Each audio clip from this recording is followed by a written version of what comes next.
Hello, hello. Good evening, you two. How's it going? Oh, and happy American Thanksgiving indeed.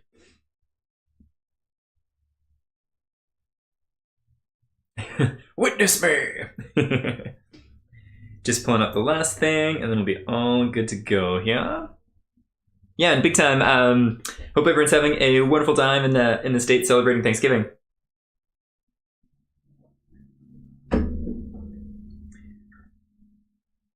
Canada's is odd by comparison and is back in last month ago.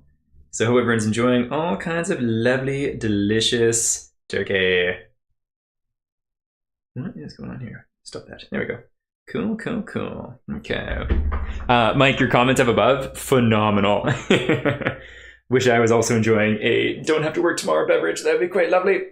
Okay, so we got this all set up. Everyone's all kitted out. Just gonna quickly do one little read through of these multi-zone effects.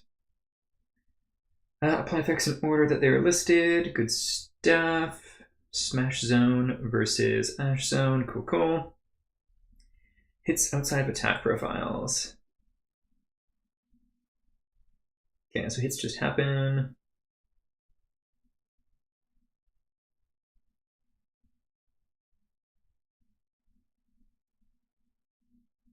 Cool, cool, cool, cool. So, I think let's just go and jump right into this thing. For anyone who's joining for the first time, hello and welcome. My name is Cam, and I'm one of the gents from the Brother Slim. This is maybe the finale of my very first Kingdom Death campaign, and what a wild ride it's been. I've got a couple just-in-case measures, so if I do lose this fight, which we'll see how it goes, I can redo it, twice in fact, so we'll see if that's needed. But we are facing off against, let's see if I can get this in line here. This might be a little bit too close, actually. The Gold Smoke Knight. Yes, we'll get to that in just a moment. I did do a little conversion on him, which I quite a bit of fun with. I was a little cheeky and cheap on it, though, so it's not amazing. But I decided to make him a little bit more smoky and dark than golden. So there he is with his smoke top head there. Fun times. No noggin on this night. And there he is. Yes, we'll be facing off against him momentarily here. And I just recently finished up painting the Tyrant for the People with Stars campaign, which will be up next too. So fun times there. Okay, so first things first. Got all the traits, got all the stuff. Got roped into last minute kitchen help. Wouldn't miss the finale. No, lovely. And hey, kitchen help means the world on Thanksgiving, that's for sure. So our group today is going to be some of our OGs. We got our Lucidin the Sixth being our Fist and Tooth / also Twilight Sword bearing Rolling Armor fellow. Probably definitely our most overtuned survivor in the group. I don't know how many critical chances are going to be on this guy, so we'll see how that goes. Yeah, I'm going to be doing stars after this, so I think I should be ready to jump in like pretty well right away with the Tyrant painted. I've got the Frog Dog painted too. So yeah, once this campaign's done, we'll be able to jump right into it, which is exciting. And then me and the rest of the boys are also going to do the Squires campaign together too, so that'll be fun also. Then next up, we just got kind of a random MacGuffin survivor being our support survivor tonight. We're going to be using the Acanthus Doctor mini because we're probably not going to use the Acanthus Doctor in the next campaign, so I don't know when she'll be on the table. So she is there. Fun, fun, fun, fun, fun. And then just because, when are we going to be able to use this mini again too? This is our Lucidin, I think technically the 7th now, actually. So this is from the Gambler's Chest, and I actually used the Dung Beetle Knight's leg pad things, rolling armor, as the shoulder pads to give it big anime oversized shoulders. So fun, fun, fun, fun, fun.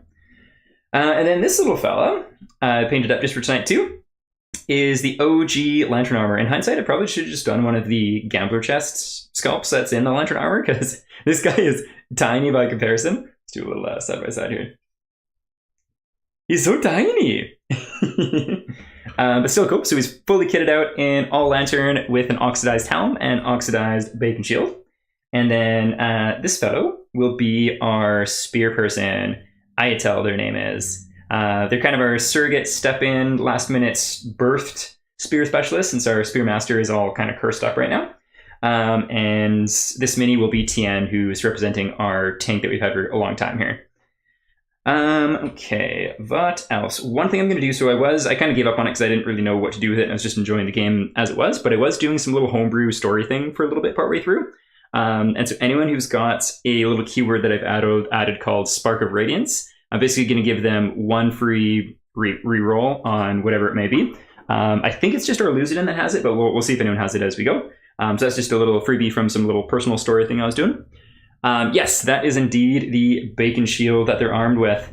Nice and caramelized. If we can get that in focus. Maybe not. Greasy bacon, not in focus. But yeah, so that is that. What do we have here as far as the fight? Spear Person's also in full Phoenix armor for some extra strength on attacks, which is good because 27 toughness is pretty bonkers. You can take a quick look right there. So 27 toughness, 8 move, and then 18 wounds that we need to do to this fellow, and a whole bunch of scary stuff aside. Let's see. So we've shown off the cool art. Let's read the intro. I feel like it's been a long time since we've read an intro, so let's read it. There's the cool crest there too, which is, I love the crest. They're so neat. A mantle of ash falls over the settlement. As the survivors gather, a roasting gust of cinder blazes through the crowd. The smell of singeing hair and skin stings their nostrils. A flash of light splits the darkness, illuminating the approaching shape of an enormous knight holding a massive ornate maul. Great plumes of inky smoke pour from every gap of the knight's golden armor. The gold smoke knight speaks in an unknown language, a hollow metallic voice echoing from its armor. It stands at ease, awaiting its challengers. Very, very interesting. So we got a whole bunch of traits we'll go to in a moment. I was reading this just really quick before getting started too, and it seems pretty straightforward and also freaking brutal. So multi-zone effects, that's something that we've seen in Aeon Trespass, so not really any differences here. Good to know that we can dodge and block and stuff though. Hits outside of attack profile, same kind of idea, basically just auto hits. Or Lucidin, hopefully he doesn't die right away, has the priority target token because he's got the final lantern. We did also upgrade the final lantern so we can either move or attack with it, which is pretty cool. And then the terrain we got was a total of 4 acanthus plants and a debris. The debris we're not going to worry about. If we think it's going to be worthwhile, I might try and get an acanthus, but I think the plan is just going to be try to zerg this dude down and nuke him. Duke Nukem style. Okay, let's go over those traits really quick. So Indomitable, basic level 3 one that we've had going on for a little bit here. So whenever the monster attacks or is attacked, it stands at the end of that attack. The monster will not stand if a survivor is attacking a minion or another monster. If a survivor attacks during another survivor's attack, the knockdown monster will stand at the end of the new attack. Cool. Frustration. Some AI cards have the following icon. It's glowing, terrifying eyeballs, which I removed from the mini. If the monster's AI card has done no damage when you reach this icon, discard that card and perform the following. So 5 speeds, 2+ hits, and 5 damage. 5 speed is pretty brutal. So basically, we almost don't want to dodge everything in some cases, is the gist I'm picking up from that. And then Mauler. At the end of the monster's turn, perform Blacken. Love the little art of it holding the Blacken card, which is pretty fun. And said Blacken card, I thought I'd lost this. It was just I'd misplaced it inside of a different sleeve. The knight raises its maul, so Smash Zone and Ash Zone. All survivors in the Smash Zone, which is purple, suffer 3 hits for 5 damage each, so just unavoidable damage. Well, undodgeable damage. Well, no, so it happens, but you can still dodge and get rid of it in other ways, but it doesn't need to roll to hit. So evasion doesn't help. Then all survivors in the Ash Zone suffer 1 hit for 5 damage. And then all survivors in the Smash and Ash Zone suffer knockback 6 away from the monster. So pretty scary, I gotta say. Pretty scary indeed, especially with 27 toughness. And some of the knights have various like parry and other hard spots to hit too. So yeah, fun times. And although this is a Nemesis encounter, it does specifically say that the Gold Smoke Knight always goes first. So let us see what he gonna do. Savage Grab. Survivor with the final lantern. So that will be our boy, our Lucidin the 7th. Alrighty, Roo. So let's gonna move 8. I might take a little bit of time because I am really curious about what this guy does. You'll be fine, indeed. All right, so 2 speed, 2 plus accuracy, 8 damage. After damage, if you have the final lantern, the monster tries to grab it. You suffer the dismembered arm severe injury protecting it. If you don't have any arms, archive the final lantern. So I'm glad we put that on our Fist and Tooth survivor. Because technically speaking, they could still attack with their mouth or feet if they have no arms. And if it doesn't do any damage, it would do something horrible. I don't know if we want to suffer the dismembered arm versus suffer a bunch of random damage. So let's see. So this would be moving 1, 2, 3, 4, 5. I'm curious if it's worth 5, 6, 7, 8.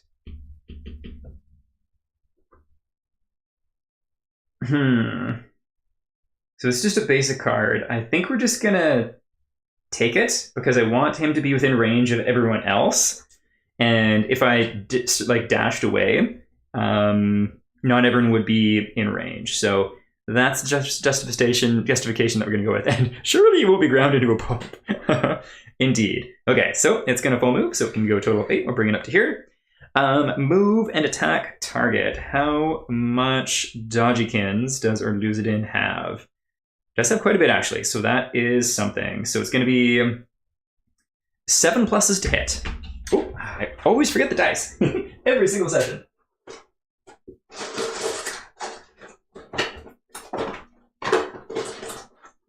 Seven pluses to hit. And heck, even if I did move, it wouldn't do any damage, so then it would get to come after me with its frustration attack. So I think this is the right call. Fingers crossed, the dice agree. So 2 dice, 7 plus to hit. 2 misses, which is good. So no dismembered. However, frustration is going to come into play. And frustration is... it gets to do a 5 speed, 2 plus attack, 5 damage. So 5 speed... 4 and 5. 7 ups though. So 7 ups is nice. Oh.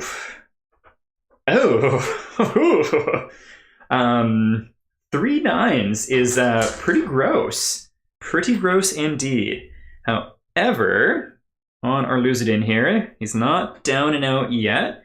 We do have ripple patterns. So when you are attacked, roll 1d10 on a 10 plus, ignore a hit. And we do also have the Grieve, so we get to add +2 to ripple patterns. So on any 8 pluses, we can ignore these hits. We ignore 1, bringing it down to 3. That's something. 3 hits for 5 damage. Do we want to dodge one? I guess we don't need to dodge it right now. So let's see where we get hit with. Yes, so many 9s. So compared even to the modern sculpts. Yeah, he really is. So like, for example... Our Luzidin is a tall fellow here, and he is barely up to the knees. I guess technically we're putting him on the same level. Belly height, shall we say. Yeah, big and imposing, especially considering it's the older scale. Like, really cool mini. Okay, and so it's going to connect with the head, the boots, and the body. Do we want to just accept all of those, or do we want to dodge one of them? Let's go ahead and dodge the body. So we'll spend a survival to do so. I'm thinking just because the body will come up more often. And so that's 5 to the head and boots. Legs. 1, 2, 3, 4, 5. So down to 6. Across the board for head and legs. He's like 10 to 12 foot tall. Yeah, equivalent of a giant in D&D for sure. Okay. So, okay, at the end of the monster's turn, perform Blacken. 16 with the smoke, yeah, maybe even closer to 20 with the extra smoke on mine here too. And Blacken, Knight raises its maul, smash zone. So we only have 1 person in the smash zone. All survivors in the smash zone suffer 3 hits for 5 damage. And we can't do anything about it here, can we? Because, yeah, so that's just going to happen. And we already dodged. Maybe I shouldn't have done the dodge. Oh my god. Well, I think we're going to do our one and only acanthus plant to... I think we got one. Let me just double check. I should probably check and see how much we actually have. Resources, strange... Oh, we have none? Oh, no. Okay. This could be bad. He does have a free reroll if needed, though. So boots are all the way down to 0 right away. I thought we had 1, but we got none. Okay, so legs down to 0. And so many feet. Happy, happy, fun. Table roll. Oh, getting a lantern 10. Beautiful. And for the feetsies, lantern 10 is going to be... Lost balance. The blow sends you sprawling and you are knocked down. Our illusion gets knocked down, but will absolutely get brought back up again.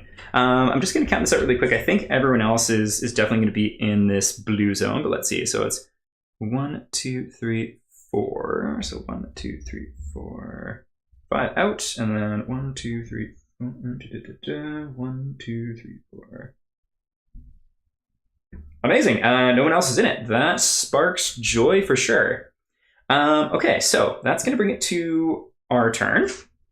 Let's do it. I think first things first, we're going to go with our support character, Darkar's 9, who is just not going to get a name since it's the very last session. And the first thing that they're going to do is... you know what? We're not too concerned about the Rawhide Headband yet. Let's go ahead and do Cat Eye Circlet and see what the first 3 cards are. So we have Fuming Scrag. Oh my goodness. Ashen Armageddon right at the very top. That is the trap. And then Fuming Vambrace, which looks kind of terrifying too. Well, Fuming Scrag, a Whistling Moan from the armor. There is a crit chance. A sudden vacuum sucks the soot-filled air into the monster's armors. All survivors suffer knockback 5 towards the monster. Attack all adjacent survivors. Okay. So don't love that. Knockback 5 towards. That'd be 1, 2, 3, 4. So that would be pretty much everybody. This is going to be risky, but we're going to put that on the top. And we're just going to try and get it gone. Okay, so in doing so, they are going to just move forward. You know what? They're going to stay put because they might pick up that acanthus. So that's their turn. Going to bring us to Ayatil here, who once again has the full Phoenix armor. And they're going to charge. Spend your action and your movement to full move in a straight line. At the end of the movement, activate a melee and attack, a melee weapon and attack. Add the number of spaces you move to your strength for this attack. So we're going to go 1, 2, 3, 4, 5. Getting to here. And because we have the Oxidized Lantern Glaive, we do have some range going on. So we're able to get the attack in, which is good. Okay, so let's see. What we're going to do here for sure as well is we're going to use the death die. In which case we have 3 dice hitting on 3s. Okay, so maybe the death die wasn't needed here, but we'll see. I just wanted to make sure we hit. So we know what we're getting. We get the trap, we get Fuming Scrag, and we get this one. So if I remember correctly, on a 7-up, we could ignore the trap, which is our goal. Let's see if the death die will do it. Looking for a 7. Balls. Oh, dang it. I should have actually used... I thought I was being tactical there, but I think I actually did a misplay. Reason being... Let me just check something really quick. Traps. Nope. Traps will cancel the effect. Nope, never mind. I was doing the best I could there, I believe. So, traps can happen no matter what. That's too bad. So let's let it do its thing. So sudden vacuum sucks the soot-filled air into the monster's armor. All survivors suffer knockback 5 towards the monster. So there we go. And then 1, 2, 3, 4. And then 1, 2, 3, 4, 5 to there. And everyone adjacent, this guy would get pushed back, that one to be adjacent there too. Okay, towards the monster, 5 speed. Nasty. All right, so 2. I do have 2 hits, so I'm just going to put that to the side right now and put these over here just so I remember how to do it. And so 4, 5. We'll do our lose it in first. So this is going to be on 7s. So we get 2 hits. Connecting with the hands and the head. We're going to dodge the head and accept the damage to the arms. So that's 5. Okay. And then we have Ayatel here with 2 evasion. So that's going to bring us up to 4s to hit, which is not quite as good as 7s, that's for sure. Thanks God's ever forsaken us already. Heck yeah, you know what? We're okay with that. 3 hits. Okay. Let's see where those 3 hits land. Okay, well, at least they are a spread. Let's go ahead and take out the body from the equation. So we'll dodge the 1. In which case, feet and head. There we go. There we go. So not great, but also not horrible. Getting the trap right away does really suck, though. So 3, 4, 5. This could be on Tien, our tank. Ooh. What did... One moment. I just forgot something.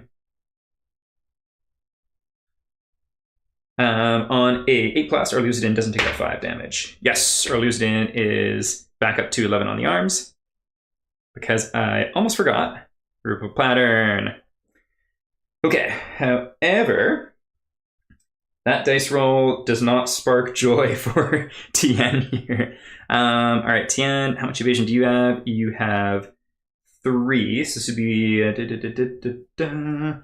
to be 5s, in which case that's 4 hits, which is pretty gross.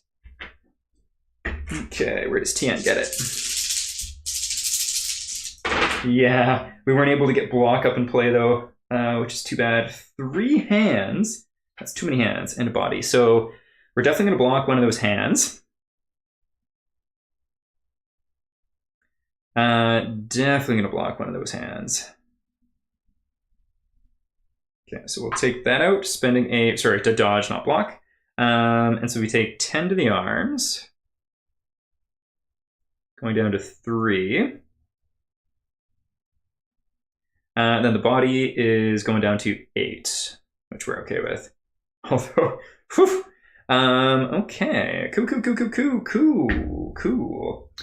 All right, so we'll shovel that back, I guess right now, actually. Let's go ahead and do that.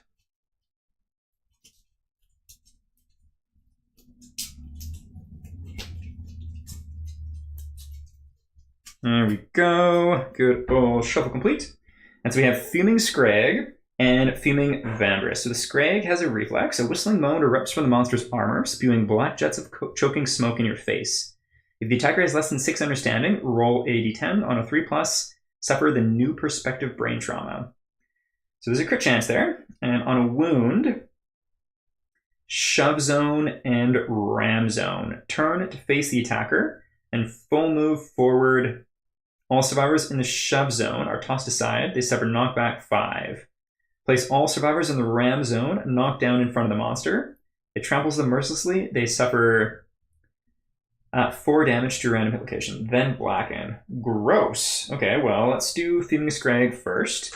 So we get to add 5 to this result. It wasn't a crit, it wasn't a perfect hit. I can't remember if we got any perfect hits actually, but it's too bad, I don't remember. We'll do, this is the sharp die. If you keep taking alternating activation with the boss, you might be in trouble. Yeah, 100%. No more traps, please. Okay, so Ayatel, you, excuse me, have 12 strength already. So it's going to be 21, plus 3 is 24, and then plus 5, we get it. So we do wound. Oh, hey, do we have any luck on ITEL? No luck, so no crits. No crits, but we're good on the understanding, so we don't need to worry about the reflex. And so we do our first wound.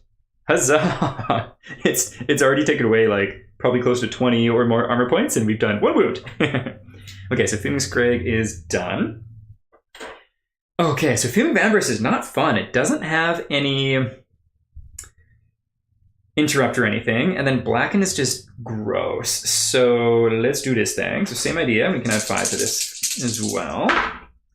Oh baby, we crit, but there is no crit to be done, unfortunately. So, so we do wound, in which case the wound reaction still happens because there is no crit, if I remember the rules correctly. Okay, so let's do this. So we do our wound, that's something. Boom, boom.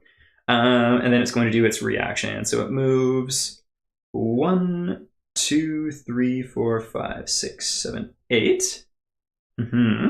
So 1, 2, 3, 4, 5, 6, 7, 8. ITEL is knocked down in front. And let's see. So these two are good. They don't get pushed back. So we put that there. Knock down in front of the monster, and 4 damage to a random hit location. To the boots. Boots are really popular. Really popular indeed.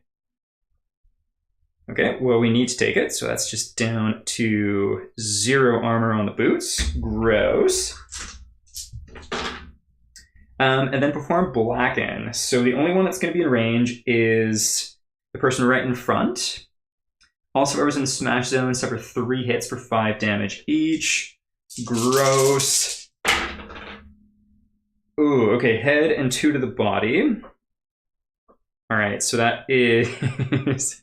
Oh my goodness. I'm pretty sure this guy's done like 50 damage to me with a basic action and a trap and a reaction. Okay, so don't need to do any other rolls or anything, but that's pretty gross. We're gonna get him up though. So that is that. Well, fun. You get to stand up too. And let's see, so we do need to dash and stash, which isn't great. This person is going to block. And their block gives them deflect tokens, which we're stoked on. So they are going to move, going, let's see, so Blacken is 5 or 4, so 1, 2, 3, 4. So you can move 1, 2, 3, 4, 5 to there. That's going to be their turn. Not very exciting. And then we're going to go ahead and do... Or lose it in here. So they are going to move an extra... How much farther are they going to move? An extra 5. So they can move 10. So 1, 2, 3, 4, 5, 6, 7, 8 to there. Boom, boom. We like that. You know what? Let's actually keep them back for now. I'm going to keep that roll, though. And I'm going to surge with our spear person. So they get 2 dice. Let's move this over a little bit now, too, so we can keep the action in scene. This part's wild. So we hit on 3s. Nice. And so this, we're going to have one that is barbed, so we can add an extra 4 strength to it, too. So let's do the barbed one first. And what do we connect with? We connect with Fuming Coutier and Fuming Pauldron. So the Coutier wound response, molten metal armor creaks and bends. For the rest of the attack, the monster has -2 toughness. Well, we like that. Towers over you. Suffer the flea brain trauma. Okay, well, let's go ahead and do this. So we're going to be able to add 4 to this. And then we'll also roll the sharp die here too. So looking for a 10 on the black one for a crit. Okay, so that is going to be 22. Oh, let me just double check here. So that would be 12, 18, 22. Oh, am I one short? I might be a single strength short. Oh, let's see. Oh, I'm also forgetting some important rules here. Oh, I'm panicking. Okay, let's see. I'm just gonna finish resolving this, and then I'm gonna do one quick little retcon of some important things that I forgot. Okay, let's see. So +4 strength. So we got that. So 12 plus 4. So 16, 20, 26. Its toughness is 27. Oh, that stinks. That stinks so much. Okay, so we don't wound the first one. How about the Fuming Pauldron? Okay, so we definitely wound the Fuming Pauldron. That is something. We don't need to worry about the reflex. There's no crit there, but we get a wound in. Huzzah! Okay, so that's done. The quick little retcon I needed to do was I totally forgot about a few important things that Ayatil has. Specifically being Phoenix Placard, if insane, which they definitely are, ignore the first hit and suffer 1 brain damage. But we also have the calcified shoulder pauldrons with ripple pattern. So we're going to do 3 rolls, and on 10s we can take back some hits. No. However, we can take back 1 hit from, let's do the head, back up to 5. From some suffering 1 insanity instead. There we go. Cool. That helps. I think if I went another turn, I wouldn't have done that retcon, but it just happened, so that's okay in my book. And then also, just really quick, because I forgot about it as well, just completing this retcon for our Lucidin, so that would have been... let's do 1, so an 8+. Yes! Okay, serves me right being a little nervous and rushing into things without remembering my abilities here. Yeah, our Lucidin is going to go. So we did the Death Diet run additional 5, so able to move 10 total. Boom, boom, to the blind spot. And so 27. So basically I'm either relying on Fist and Teeth for critting on, I think, 5s, or I could use a Twilight Sword, which hits on a 2-up, has 5 attacks and 18 strength. So the 18 strength, what would that mean? I just need to do the quick math here really quick.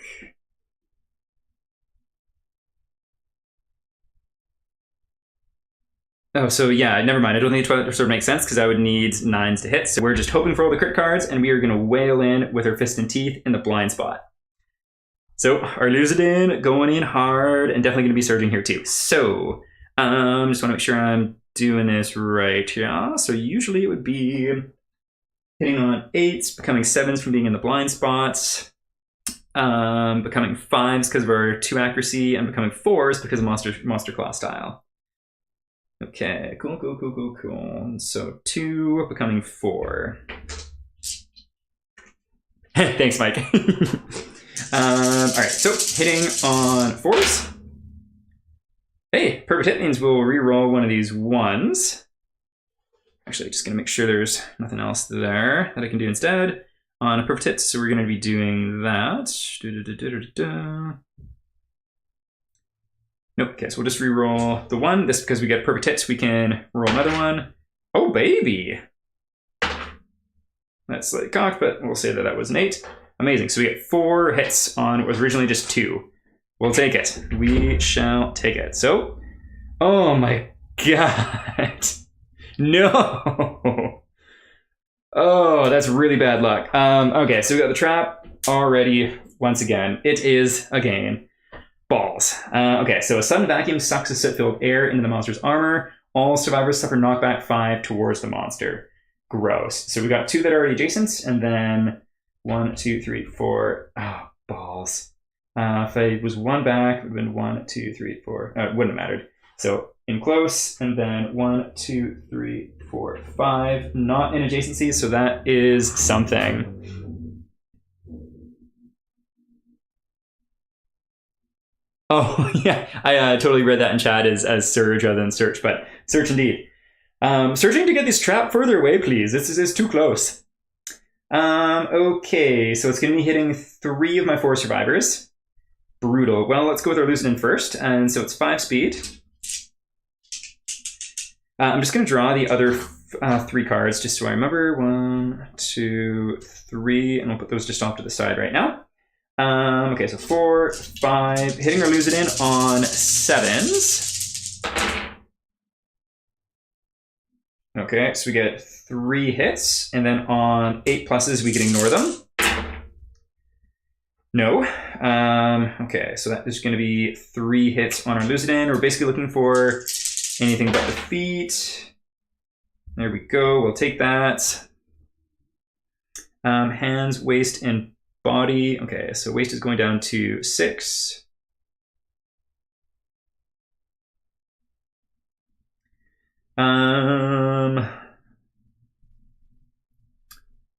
We shall just take that hit on the body. We'll just take all these. Actually, no, we don't need to. We'll ignore the body one, and we'll take the arms one. So we'll take these out, and then down to 6 armor. There we go. Okay, so that is 1 done.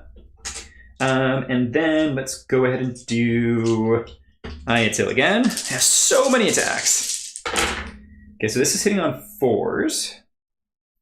So we're able to dodge 1. And then on 10s, Ripple Pattern comes into play. So crits, no. 9, alas. Okay, so 4 hits. Oh my god, so many boots. So many boots. Okay, well, we can't do anything about the boots there, so let's go ahead and spin a survival, dodge the body, and then we're going to have to roll a happy, happy, fun table roll for the legs. Nerd boys. Yeah. Many, many nerds crying out at a shame of bad dice rolls. Alrighty, so looking for a nice high roll, pretty please. I saw the 1 for a moment there, and that was a bit scary, but an 8 we shall take. So broken leg, ear shattering and crunch. Adjacent survivors suffer 1 brain damage. Suffer. Ooh. Hang on. Never mind. This would still happen, but we can get that survival back. Just me forgetting about important rules again. The Phoenix armor. Okay, so this still happens. What is it? -1 permanent speed and gain a bleeding token. Okay, so we got 1 bleed, and what's it called? Broken leg. Broken leg. Let's go ahead and add that. Severe injuries. Broken leg. Cool. All the feet is rolling. Indeed. Yeah. Cool Smoke Night. Sponsored by Nike, for sure, as he just goes swish, swish on all of my survivors. Okay, well, that one's done. So, 2, 4, 5 dice on TN here. TN's got pretty decent. Okay, so it's going to be hitting on 5s. Okay, so we can miss 1. That's not great. No ripple pattern or anything, so we can dodge 2, but let's roll them and see what they are first. Okay, 2 to the head, body, and booties. Well, we're definitely going to deflect one of the noggin ones, and then also the body one. So deflect has been used up, but we only take damage to the head and the booties. Down to 6 for the noggin. Oh, not 6 actually. There we go, 8. And then down to 8 for the legs too. Yeah, Gold Smoke Night, sponsored by Nike, for sure. Okay, so Ashen Armageddon goes away. Actually, technically speaking, I shouldn't have drawn these cards because I would be shuffling all this back in. So we'll shuffle this as we're supposed to, and then I'll redraw 3 cards.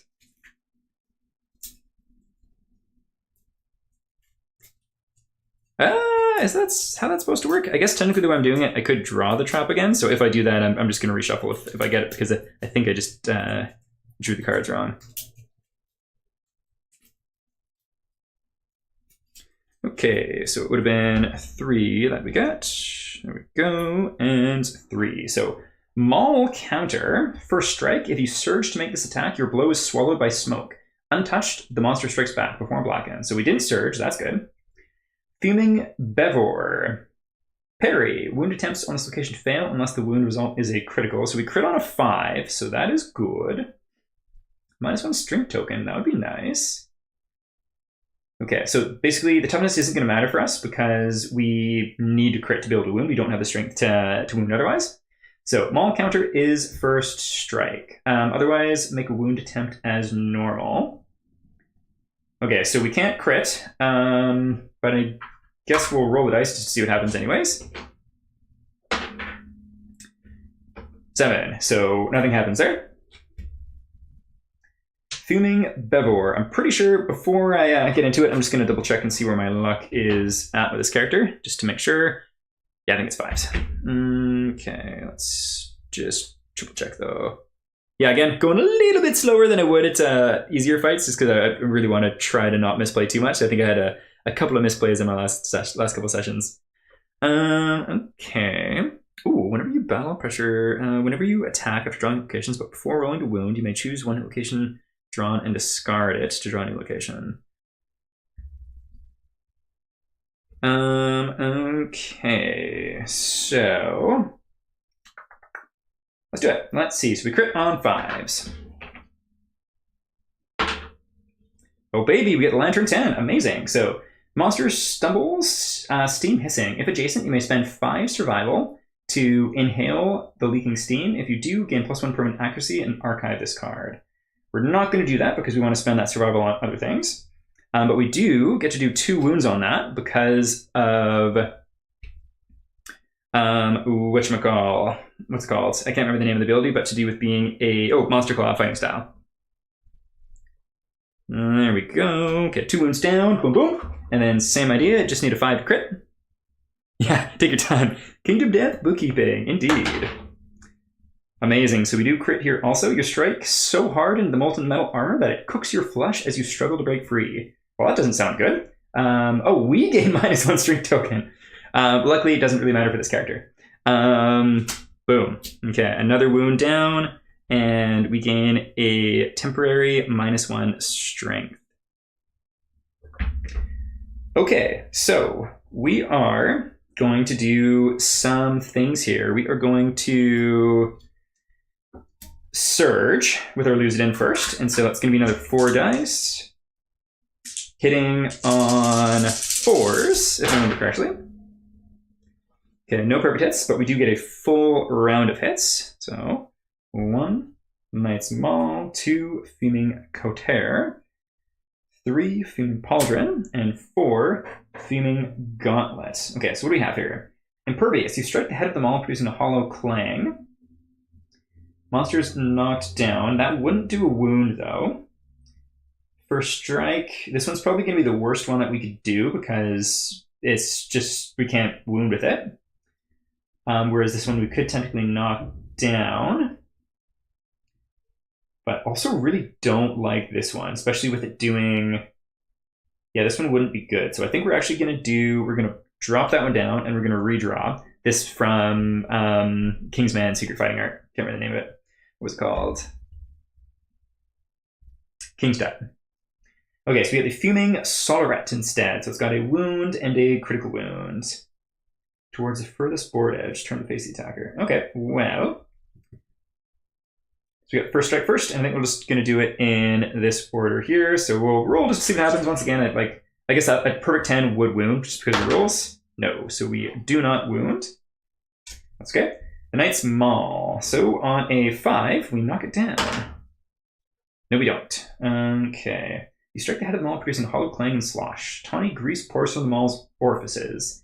Your hit slides harmlessly off its fatty surface. Gross. Okay, so Fuming Pauldron, we don't need to worry about the reflex.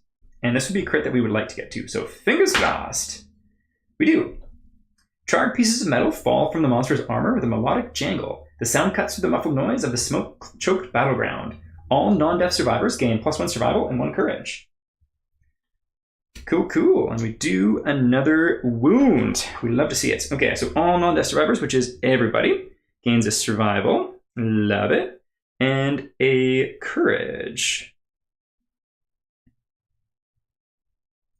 which is good. Okay, so up to 8. Courage, not going to do anything on Dark Eyes number 9. But I tell your courage here. I'm not going to really do anything for you.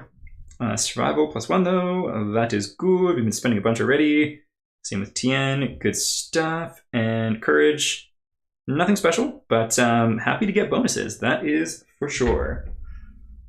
Okay, next up. Fuming Solarette. So we want to crit so we can do the wound, but we also don't really want to do the full move thing. Although, you know what, it wouldn't actually be that bad right now. So let's hope that we can hit. 3. We don't, so we don't wound. Okay. I think this means we're going to surge with our buddy boy over there. Is it worthwhile to? So Tien. Tien, what could you do? So you've got the Calcified Juggernaut Blade, which has a bunch of strength right now. So how many tokens would that be? So it'd be 1. So it'd be 16. So we wouldn't even be able to actually wound with it. Let's go ahead and surge and just gain the 2 deflect tokens that we lost though. So we'll do that. Barbed would be on this fellow who I already surged with.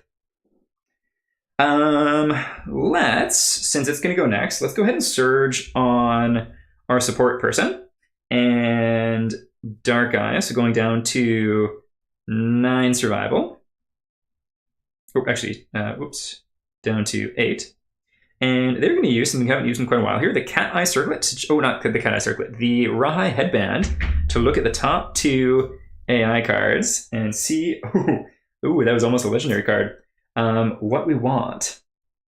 Fatty Maul was my Star Wars RPG character name. Beautiful, beautiful, beautiful. Fatty Maul, even. Okay, so we're definitely going to read over this legendary card. Diaphoresis. Monster controller or death die bearer. Churning clouds of milky red gas pour out of the monster's armor. Gross. Attack target, you disappear into the boiling mass of caustic gas, leaving nothing but the sound of your exquisite agony. Roll 2 hit locations and destroy all armor at them. If you had no armor at either location, or you roll doubles, you die screaming and all non-death survivors suffer 5 brain damage hearing your death wail. Well, we're definitely not going to put that on top. Oh my god. Okay, Scorching Charge. Random threat in field of view in range. So that's basically going to be either of those 2. Random threat. Oh, you know what? Let's do one quick retcon, which I forgot. I never used his movement, so I'm just going to use that now. So 1, 2, 3, 4, 5 to get to there. Quick retcon, but trying to play smart. And I'm going to take every little edge I can in this fight because I don't think it's very good chances. Okay, so yeah, we are going to do that. Okay, so legendary card is back on top. And okay, Scorching Charge. So random threat. So it's basically anyone but our Lucidin. Let's just do lowest roll gets it, starting with Tien. Getting a 2, getting a 9, and getting a 6. So Tien is exactly who we want. That is good. Boom, boom. There we go. So 4 speed, 2+ accuracy, and 5 damage. Okay, so Tien. How much evasion do you have? Let me just double check that. You've got 3 evasion, so it's going to be hitting on 5. So 4 dice, way better than 5 dice. Hitting on 5s. Okay, so that's 3 hits. I don't believe any of their kits has anything to do with... Yeah,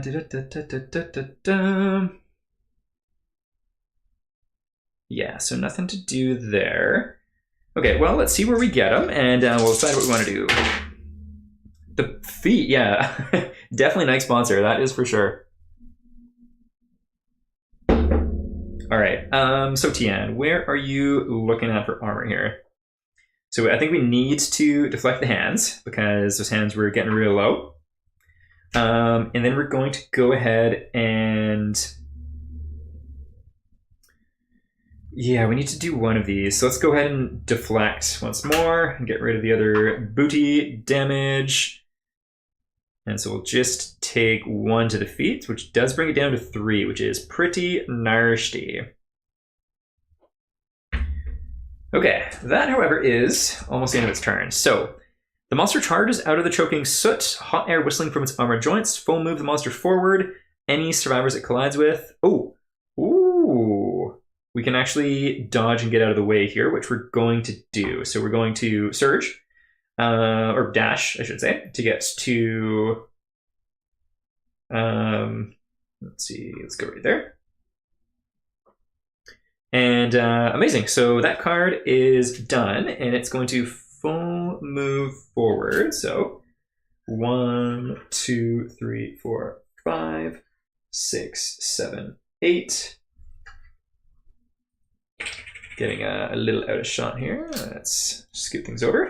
Don't know if I've ever been this far in this corner before. There we go. Go. Okay, so the end of its turn, it's going to blacken. So we have one person that's in. So 1, 2, 3. Let's see. So 1, 2, 3 behind it. Amazing. Not in the smash zone.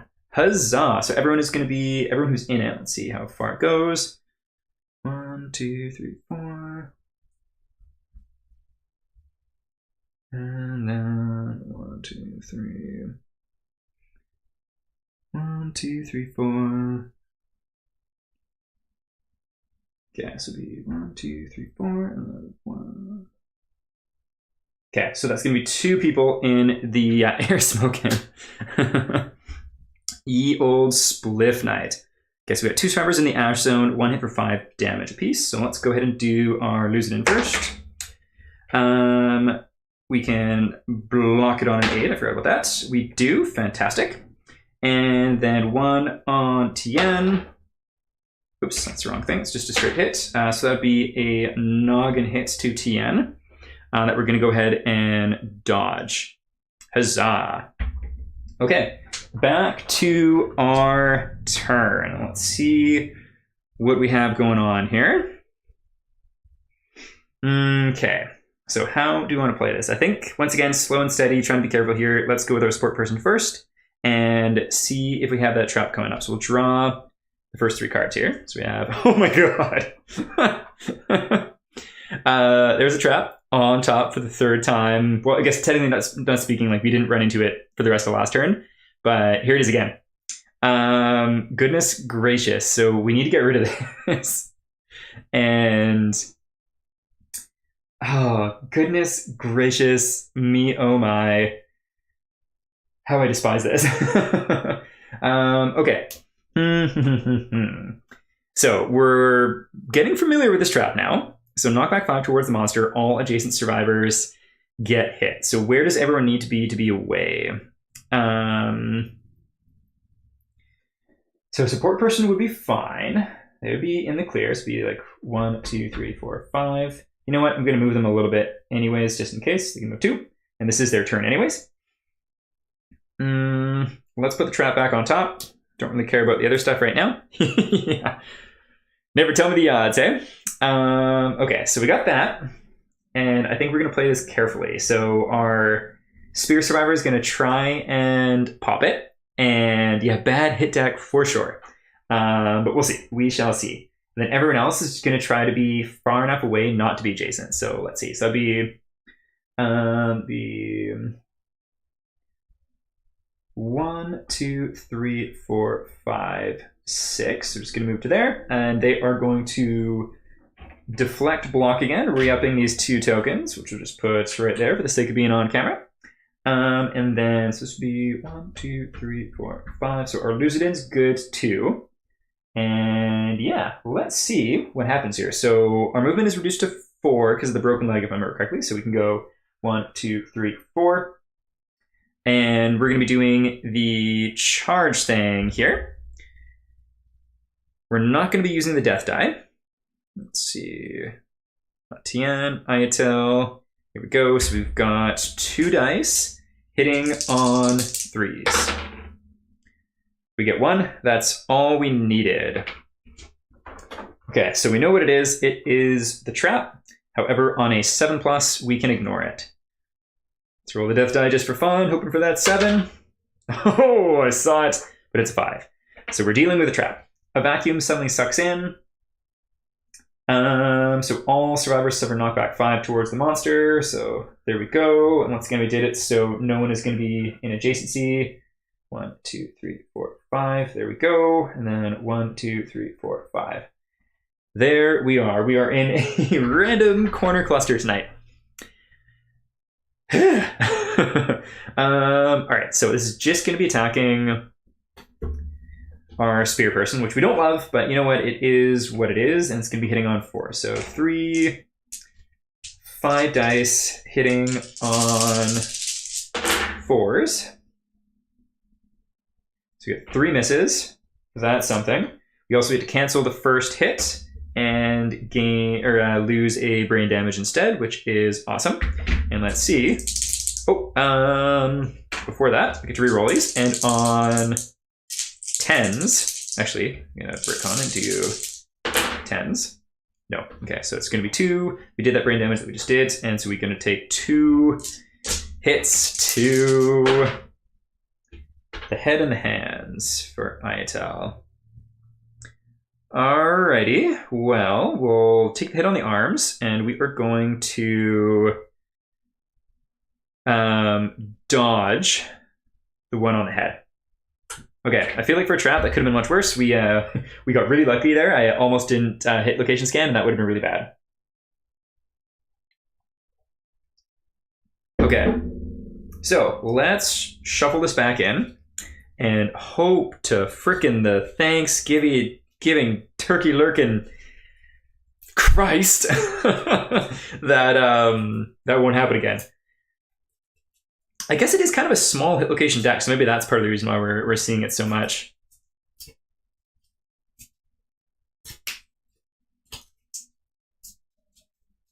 Okay, give this a really good shuffle. So fingers crossed we won't see it. You know what? Let's go ahead and surge them because why the heck not? They don't get to do pound or the charge thing anymore, which is a shame. But let's do it. So we got 2 dice hitting on 3s. That's 2 hits. We shall take it, and we connect with Counter Maul and the Knight's Maul, which is impervious. So not great. Counter Maul, we might be able to do something. Okay, so let's see. Okay, so that'd be 12, 19, 24. Okay, so no. And then on a 10, on the black die, no. Okay, so no dealio there. That is what it is. They moved already. I kind of want to get them out of dodge.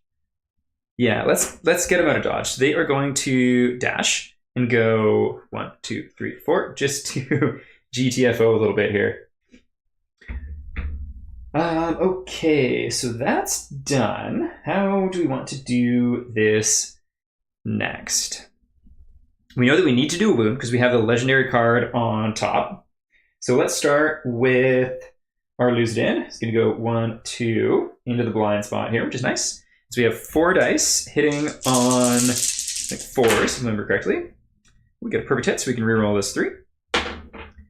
4, perfect. So we get a full suite of hits. 1, 2, 3, and 4. Okay, this camera's in kind of an awkward spot. Just gonna see if I can just move it back a little bit. There we go. Alrighty, so we get the Mournful Mask, -2 toughness to win this location. You cleave through the curling black smoke, sending a fresh shower of embers into the air around you. In the golden light, you catch a clear glimpse of the monster's sorrowful expression. Sad, sad night. So Fuma counter. So we did Surge, so that's good. Fuma counters, yeah, that's pretty gross. Fuming Gauntlet. Ram Zone, we've seen it before. This isn't terrible. Turn to face the attacker in full move. Actually, yeah, that's not great. Not great at all, but we'll take it. And then Fuming Placard.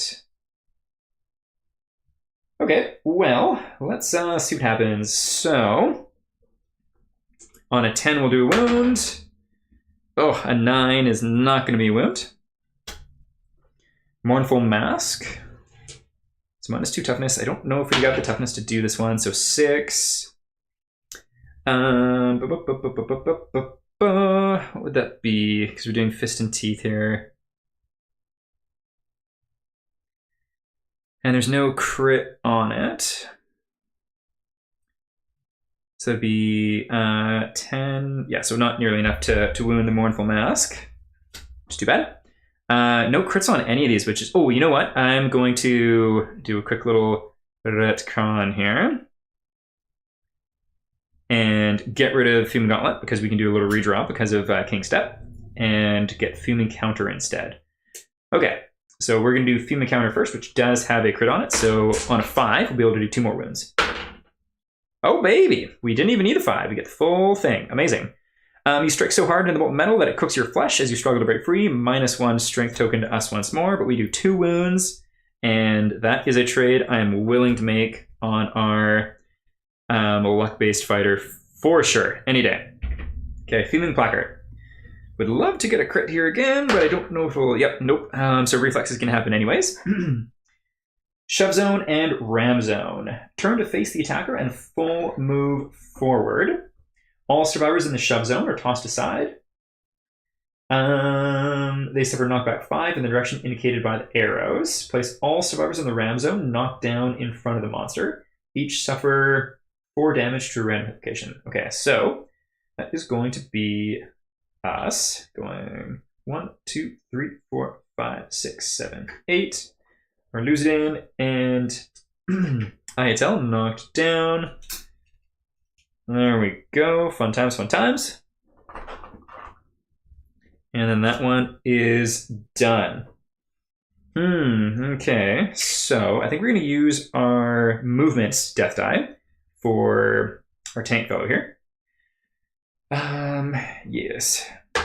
So they're able to move an extra 7, which is pretty awesome. Let's see. 1, 2, 3, 4, 5, 6, 7, 8, 9. They're going to go to there and really hope that they are the ones targeted. They've already gone. Let's surge with them though and see what we have going for the next 2 AI cards. What do we have?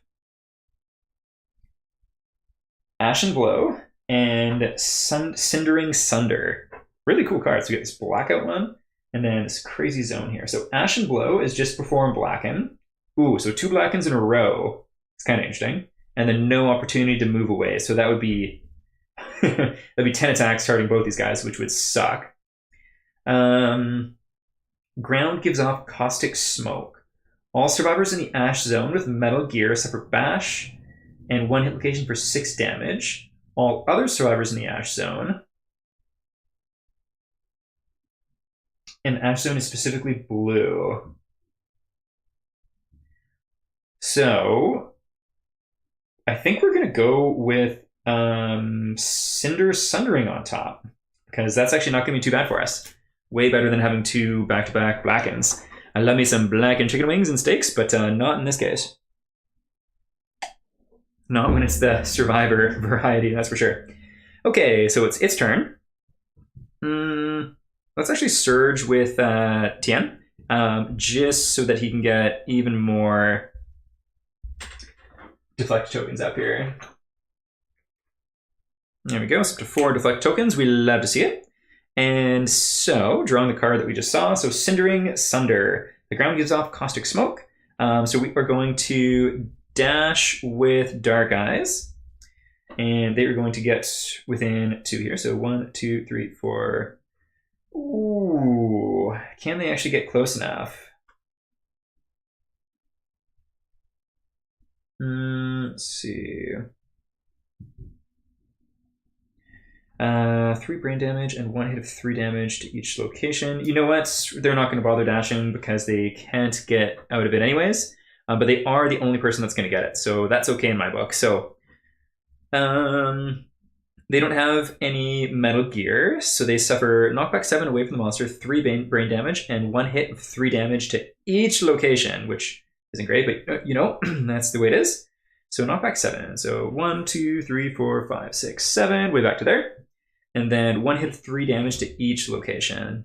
So head's down to 0. And then everywhere else is down to 1.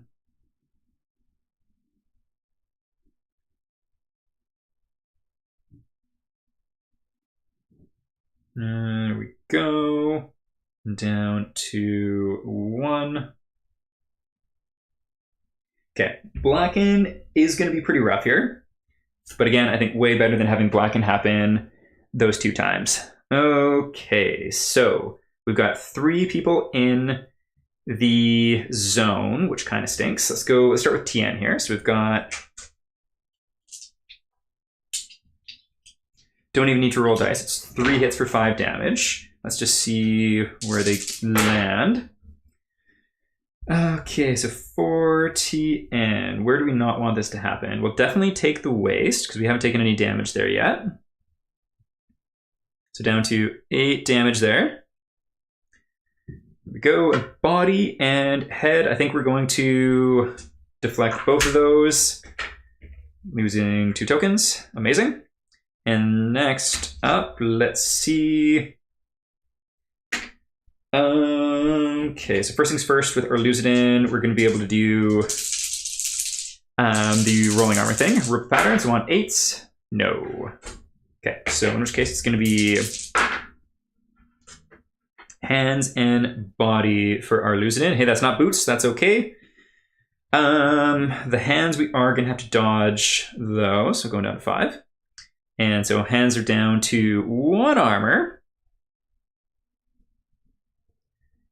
There we go, there we go. And then the body is down to 6.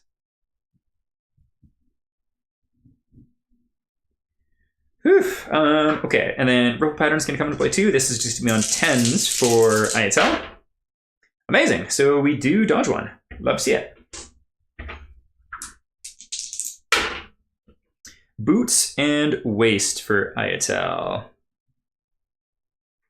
Well, we're going to dodge the waist, or the boots, because we were already down to 0, and going down to 6 survival. And then the waist will accept, going down to... actually, don't even need to take that, because we'll just take a insanity instead. Huzzah! Boom, boom. Okay, cool. Cool, cool, cool. And with that, it's back to our turn. So. How do we want to do this? We're able to stand both of our folks up. This person's so far away, we'll just start by moving them 5. So 1, 2, 3, 4, 5. There we go. They are going to hit location scan once more. So we'll grab the top 3 cards here. 1, 2. Oh my god. It's back. Every single time. It's back. We hates it. Okay, well, I think we're gonna have to do something different with that, because the trap technique that we've been trying to do hasn't worked, and ITEL is definitely getting low on armor, and I don't know if they can just absorb more hits. Oh. And them, yeah, let's not do it with them. So these 2 people get stand up. Boom, boom. We're gonna put the Ashen Armageddon on top, and we're just gonna try and eat it. Fun times, fun times, fun times. These 2 are both going to move. let's see, this would be 1, 2, 3, 4. Oh, so we don't want them to dash right now. Or use the death die. Does that make sense? Let's see. 1, 2, 3, 4. No, that doesn't make sense. So we're going to do the same thing that we did last time, which is dangerous. You know what? Actually, we're going to do this. You're going to go back to there, and then you're going to surge and hopefully get a fresh canvas. 7. We get a fresh canvas for sure.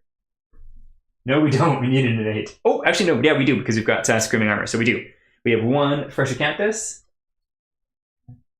which I'm going to put in front of me. So I remember to use it. And we'll use that to re-up our boot armor. The boots have just been taking a hammering. Okay, cool. So we'll put that just beside the deflect tokens to know that we have it. Okay, so that's done. We'll take this one off the board. Boom, boom. This one's going to go 1, 2, 3, 4. It could be 1, 2, 3, 4, 5, 5. There we go. They're going to also deflect, gaining more tokens back.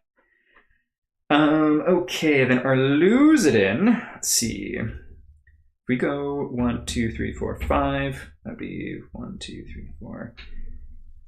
Ah, bugger. I guess we're just gonna risk it for the biscuit here and see what happens.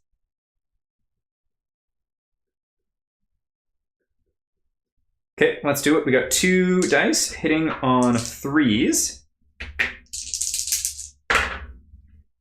We get a perfect hit, which will give us barbed. Won't matter though. We do get 2 hits. So we get the Ashen Armageddon.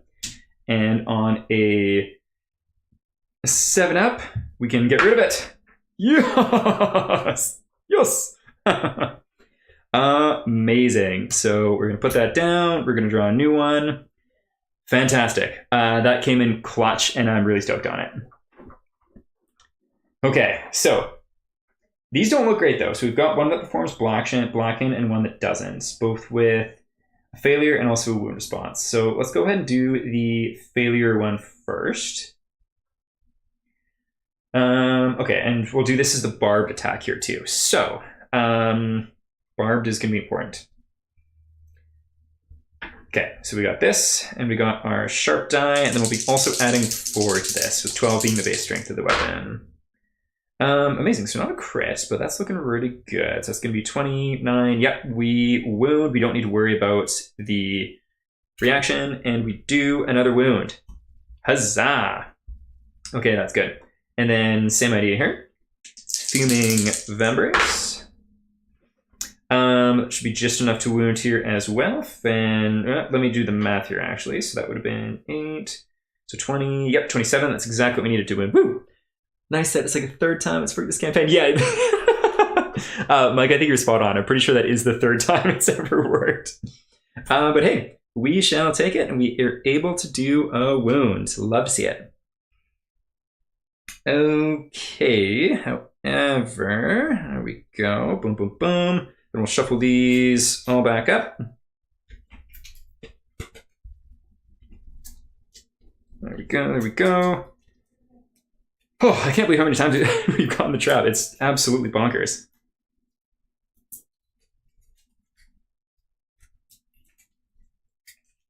Fight is truly madness indeed. Yeah, it's insane the amount of damage output it's got. Okay, hopefully that has been sufficiently shuffled. Like, for how bonkers it is, like, I feel like, oh, I'm totally going to screw myself by saying this, but I feel like I've done a decent job of being in control of it. But, oh my god, Bonker Town.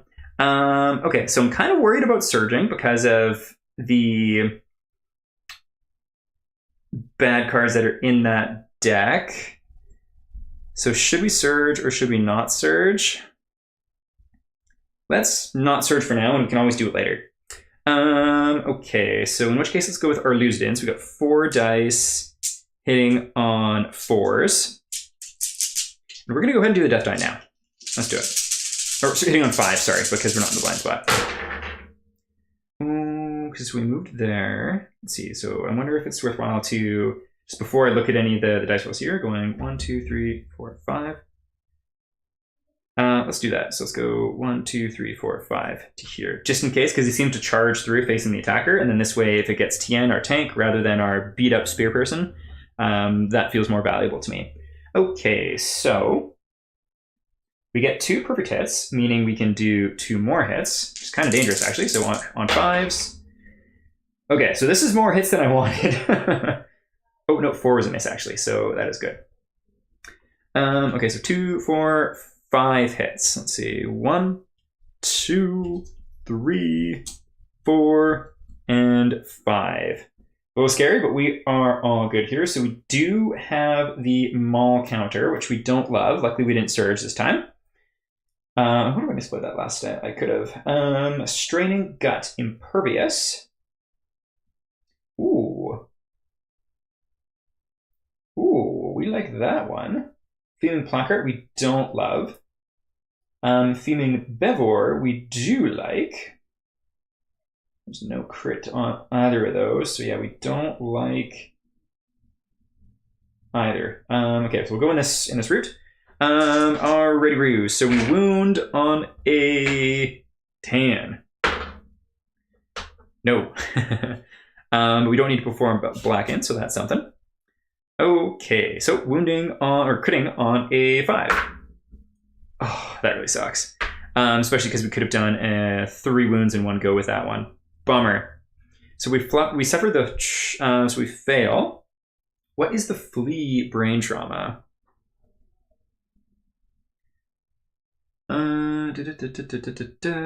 Oops, so flee. What is flee? You were knocked down and suffer knockback equal to your movement towards the closest board edge. Okay, that's not horrendous. So to the closest board edge, so 1, 2, 3, 4. There we go. So we're knocked down and we gain some insanity. 1 insanity.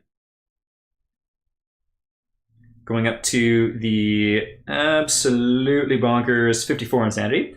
So many turns, so much damage. Yeah.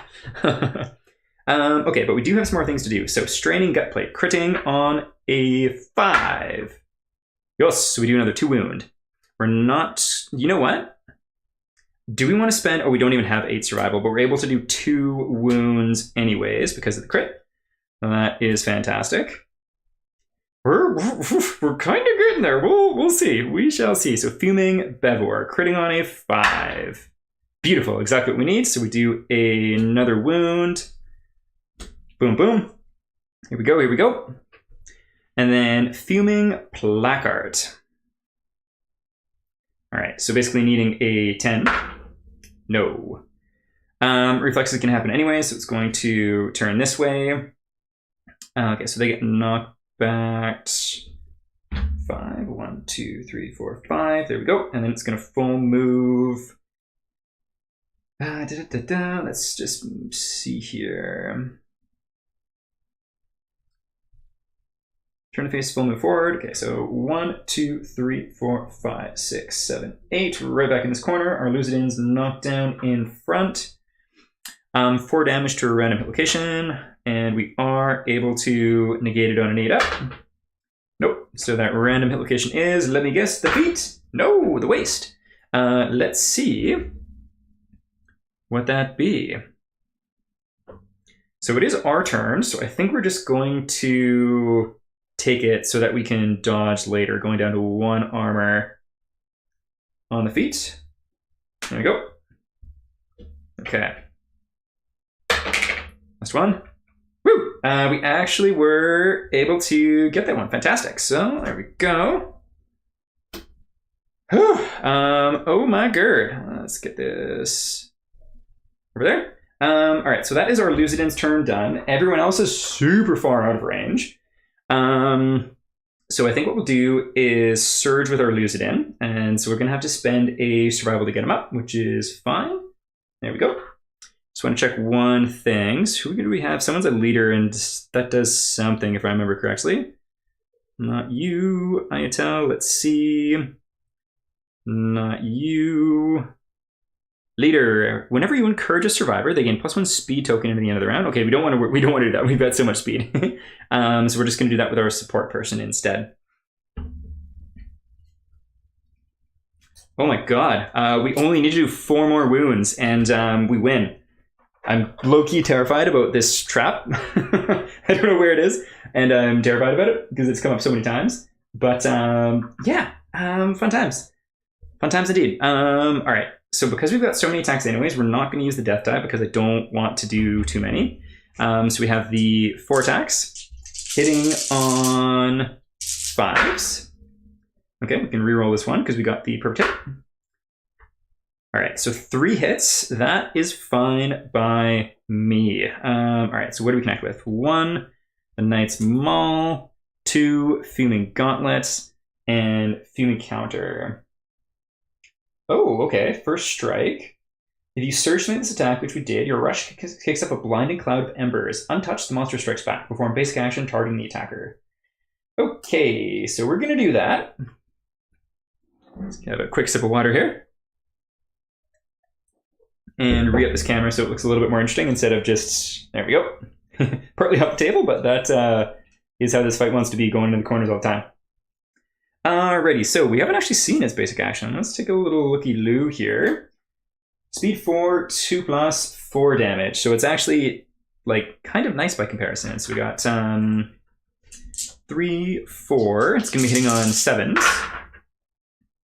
Only getting 1 hit. Nice. Which we can negate on an 8-up. Heck yeah! Basic action. Goodbye. Cool. Okay, so that one is gone. So impervious, but we could knock down the monster on a crit of a 5. We do, so we knock it down. I actually got to check out the ruling for knockdown because is it wounding or to hit that is the effect here? Let me just pull up the KDM glossary really quick, because if it's to wound, that'd be amazing, but it's probably to hit. Okay, KDM glossary. I love that they've got everything online. Living glossary. Knock back, knock down monster. Attack rolls hit on 3+. So yeah, it's going to be relevant because it's going to stand up right away anyways. But we might be able to do a wound here. Let's see. No, we do not. So failure. I can form black in 2, that stinks. Alrighty. So it stands up. And it's going to take me for a ride. Going 1, 2, 3, 4, 5, 6, 7, 8. Lucidin is knocked down in front. We'll move this camera to be a slightly better spot once more. Oh, to hit. Thanks, Elisa. Okay, so we don't love that. And then perform Blacken. Luckily, Blacken is only going to be bad for our Lucidin. So 3 hits, we can negate them on 8-ups. Ouch. So we're not able to negate any, so that's just going to be 5 damage each. Where does that 5 damage land? The boots, but of course we hit the boots. Okay, waist, boots, and body. Okay, we are going to dodge the waist, and then we're going to accept the 2 other hits. Going down to 1 armor at each.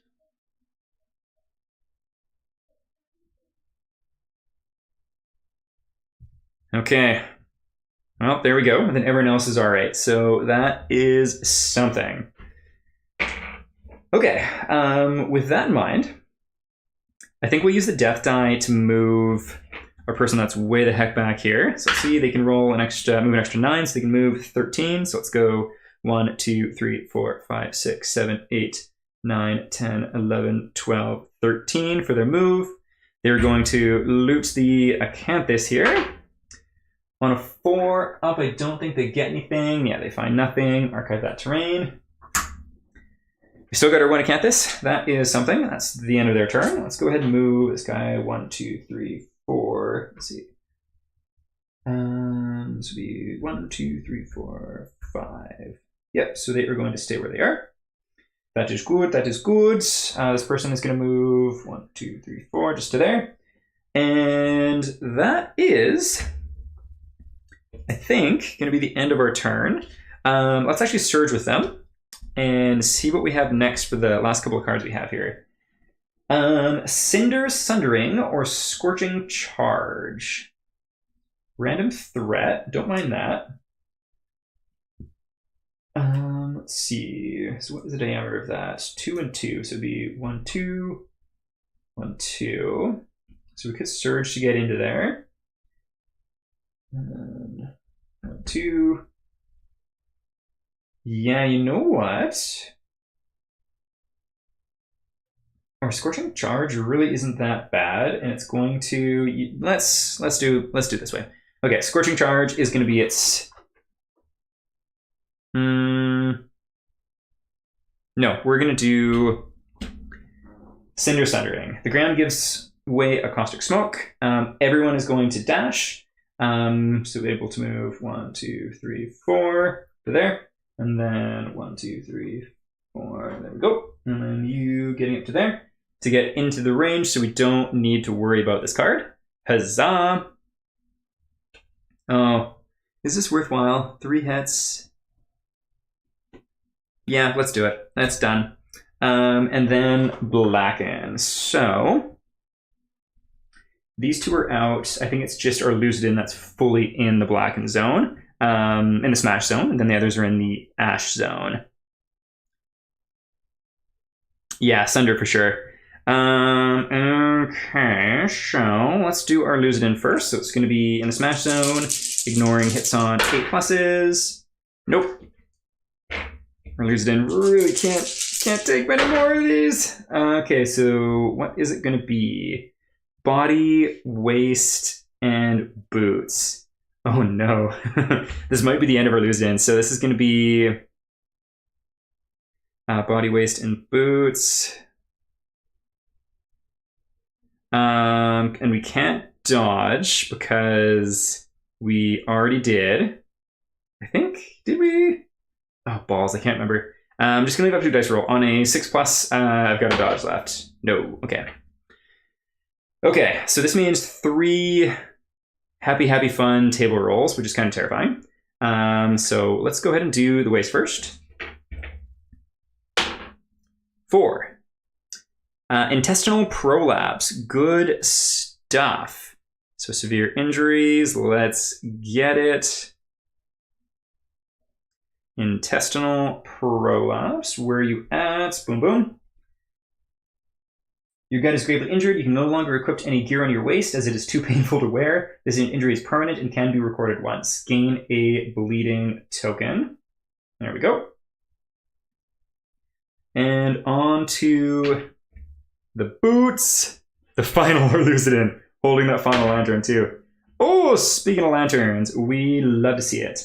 Lost balance. Your blow sends you sprawling. You're knocked down. We'll take it. That is good.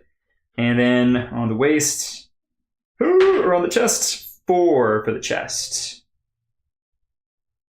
Gaping chest wound. You suffer -1 permanent strength and can be recorded multiple times. Gain a bleeding token, so up to 2 bleeding tokens. Gaping chest wound. Let's go ahead and add that. Or Lucidin just getting rocked here. Gaping chest wound. Boom, boom. Yeah, long legacy fitting end. Indeed. The one who's died so many times has been brought back so many times and has also done so much work throughout this entire campaign. Okay, I think is that probably in focus. Let's see. We'll scoot over a little bit more. There we go. Looks a little bit better. Amazing. So our Lucidin survived. Huzzah.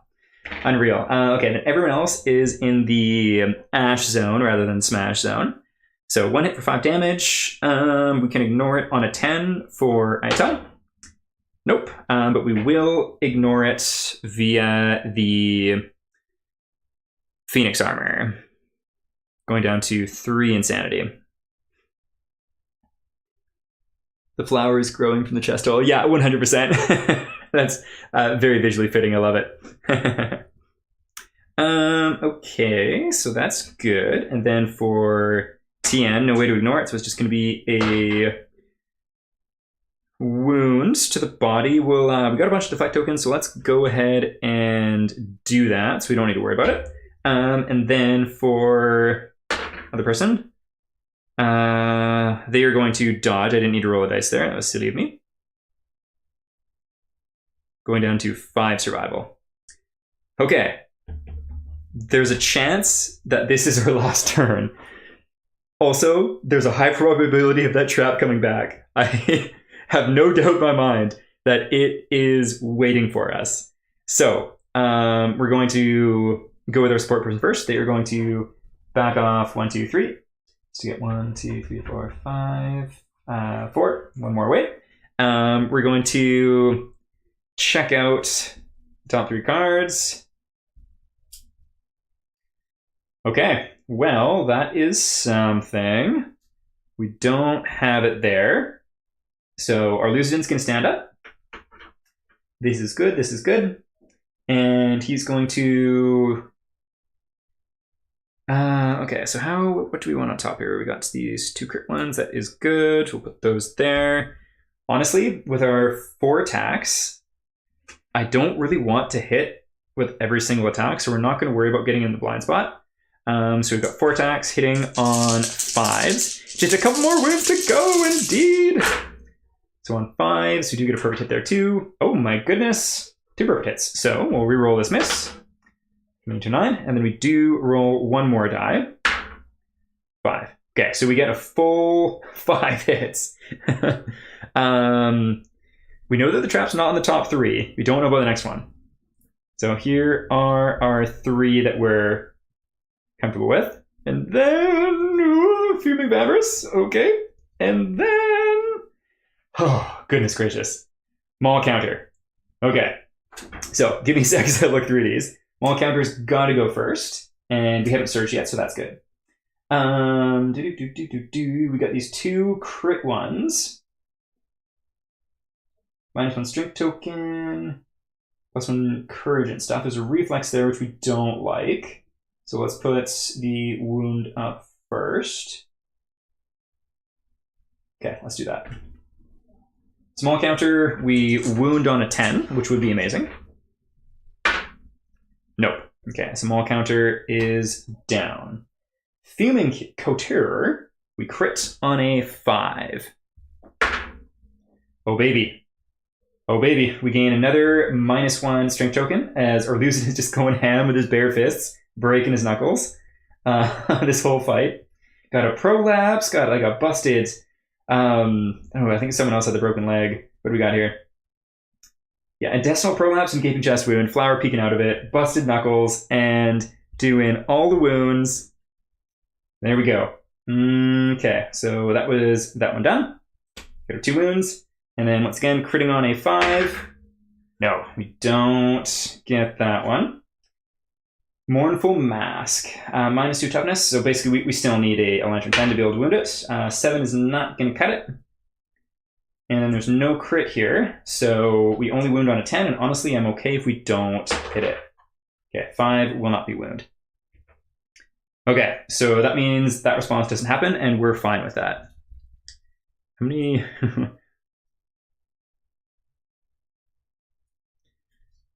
Okay, so with this in mind, we are going to go with... How do we want to do this? That trap's going to be coming up here too. I know it is. We're so low in the deck here. So, do we do the death die? Or do we not do the death die and hope to miss it? Let's not do the death die and hope to miss it. In which case we're going to go... what would it be? So we can move 4 in a straight line. So let me just double check this. So Itel using charge, full move in a straight line at the end of that movement, activate a melee weapon and attack. So this isn't going to be amazing, but it's going to be better than nothing. So full move in a straight line is going to give us 1, 2, 3, which is almost all of our max movement. And the BF says, good luck, by the way. I think I forgot to say that an hour ago. Oh, please thank him for me. That's awesome. Fingers crossed helps avoid the trap. For sure. Oh, that's very sweet. I love that. Okay, so we got 2 dice. We're hitting on 3s. Okay, we got 2 hits. And we... of course, there it is. 7 plus. We can chuck it to the bottom. Oh! That's tough. That's really, really tough. Oh, god damn it. Okay. So the trap happens. Balls. Oh, that sucks so much. Okay, let's see what happens here. Does ITEL have... No, we probably don't have... Yeah, you don't have Spark of Radiance. I was tempted to burn it on this low chance roll, but that's not gonna work. So, boom, boom, boom. At least you've got a bunch of those things. Okay, well, let's start with our Lucidin, which is gonna be scary. So, 3, 5 dice. Okay, whoopsies. Oh, just need to stretch for this dice, 1 sec.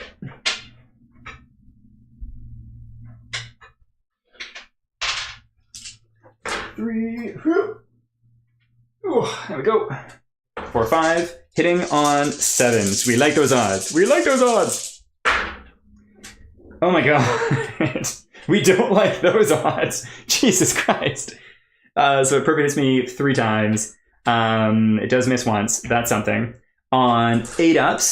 So more of those same dice rolls, please. Okay, so we are able to block another one. Whew. Okay, so where do these land? Boots and body for our Lucidin. Well, I think we're going to dodge the waste, and we're going to use our one and only Acanthus to just re-up the boots and not have to do anything there. Boom, boom. Boots are back up to, I think, 11.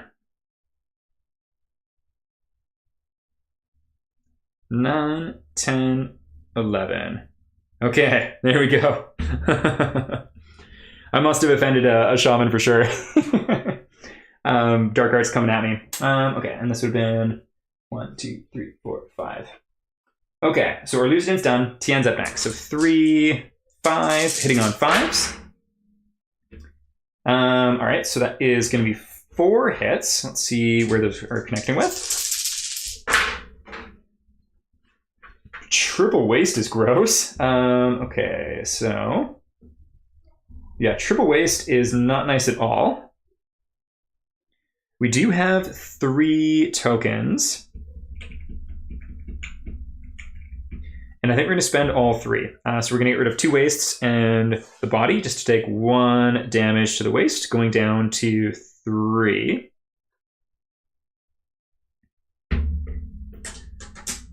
Yeah, definitely must have prevented Shaman. Okay, and then ITEL. So it's going to be hitting on 4s, which is kind of rough. 1s and 3s, we like that. And then on 10s, no. Okay, so 3 damage on ITEL. Okay, and ITEL has some decent... Okay, we're going to be okay here, it looks like. So we can dodge 1. So waist, hands, and noggin. Let's dodge the noggin, and then waist and hands, we'll take it. Going down to 0 armor on the arms and 5 on the waist. Like the 10s right now, whatever. Yeah. Oh, actually, you know what? I can take that back and just take a insanity instead. Huzzah! Okay, cool. Cool, cool, cool. So, insanity's down to 2. Boom, boom. There we go. So that wasn't horrendous, but was not great by a long shot. At least now we're going to be able to shuffle that in. First strike. So we're going to be wounding this as normal, which is good. So we're going to be adding 3 to the roll. It's not barbs, but it is sharp, so that is something. So sharp dice, normal dice. Thanks, Mike. We're so close. We're so close. We just need 2 wounds. Ooh, that might not be enough. Okay, so that's 6. I don't think that's going to be enough. So 12 would be 18 +3 balls. Yes, wound is normal and we cannot do it. So let's shuffle up all of these cards.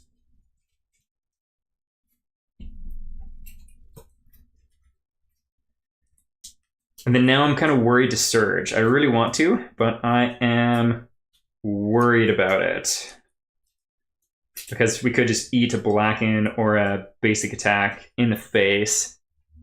However, if we do with our Lucidin, we could dodge it, or not dodge it, redraw it if we only get one. So that is tempting. Okay, one last shuffle for good luck. There we go. Okay, let's go surge with our boy, our Lucidin. So we get the 4 dice. Not gonna use the death die. Hitting on 5s. Okay, so we get 2 hits, and honestly, that's all we need, and I'm okay with not getting too many. We can redraw one of these if we need to. Okay, so we get a critical wound and a wound reaction here. Do we want to? This is also impervious, which is kind of a bummer. Let's redraw this one.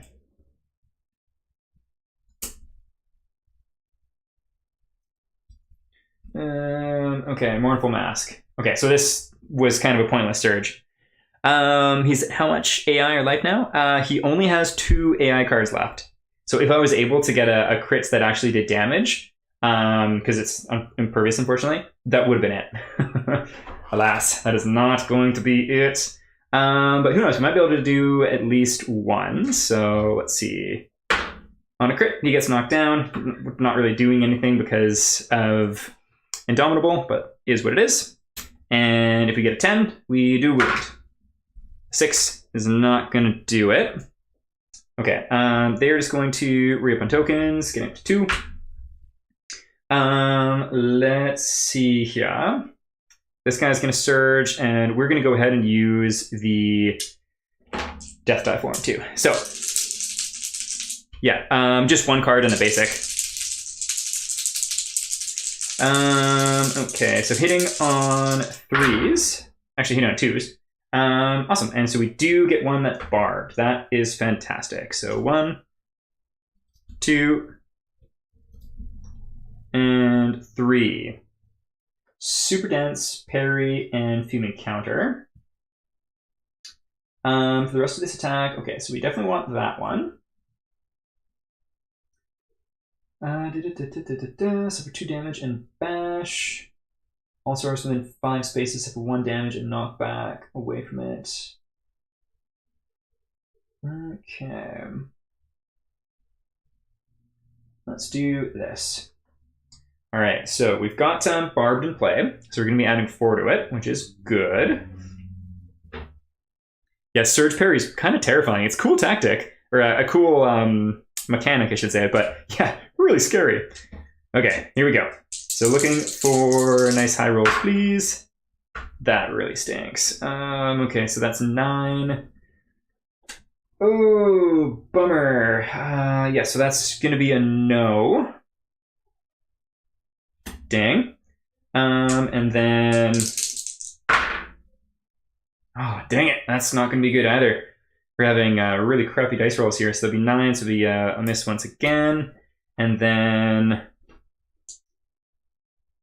that's also 2 damage to the arms because of that, which is a little brutal, but we can also dodge it. Nope. Okay, so down to 3. And then the last one, so really just looking for 2, just hide a decent rolls would be nice. Oh, bummer. All stars within range 5 spaces the monster, suffer 1 damage and knock back 3 away from it. Okay, so our Lucidin, 1 to the head. That's okay. And then what was the knockback? It was knockback 3. So 1, 2, 3. And then next up we have, was it all survivors within 5? Yeah, okay. So then our support person is going to take 1 to the body, Dark Eyes, going down to 0 body armor. And then going 1, 2, 3. And then Tien can take 1 to the boots, going down to 1 armor on the boots. And then 1, 2, 3. Actually, maybe 1, 2, 3. There we go.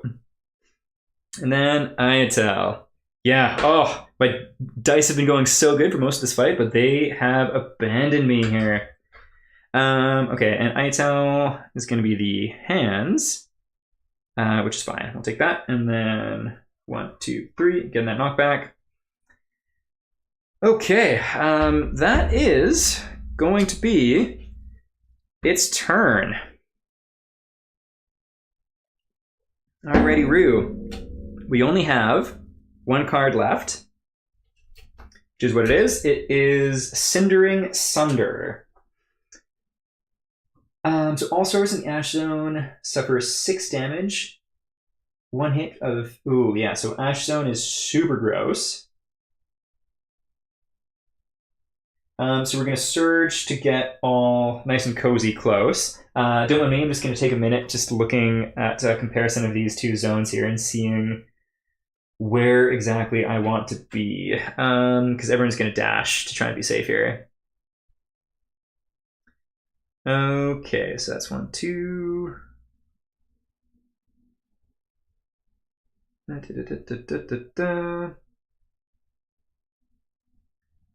think it's going to be something like that, like that. And then moving to be 2. Dang, okay, so that person's going to be in it regardless. That's okay. This person's just they're gonna eat it. That's gonna be fine. And then what about from behind? There we go.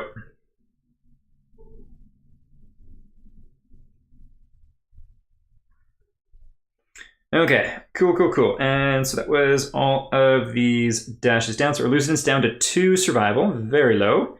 Dark Ice is down to 4. Iatel is down to 5. And then Tien is also down to 5. Okay, so Cindering Sunder. Cinder Sundering comes into play. So all survivors in the Ash Zone with metal suffer 6 damage. All those survivors in the Ash Zone. No, they were going to, yeah, there we go. Be in it, because that makes it better. Knockback 7 away from the monster, 3 brain damage. Okay, well, I guess let's start from top to bottom. So we're just going to go with Arlucidin first. Okay. Dash and hug, new rideshare app from the Gold Smoke Knight. That's a memory that's burned into your bum, that's for sure. Okay, just make sure I'm doing this right here. My mind's getting a little foggy. Okay. So that's not in the Ash Zone. That is good. Not in the Ash Zone, not in the Ash Zone. Good. That person doesn't have metal, so that's something.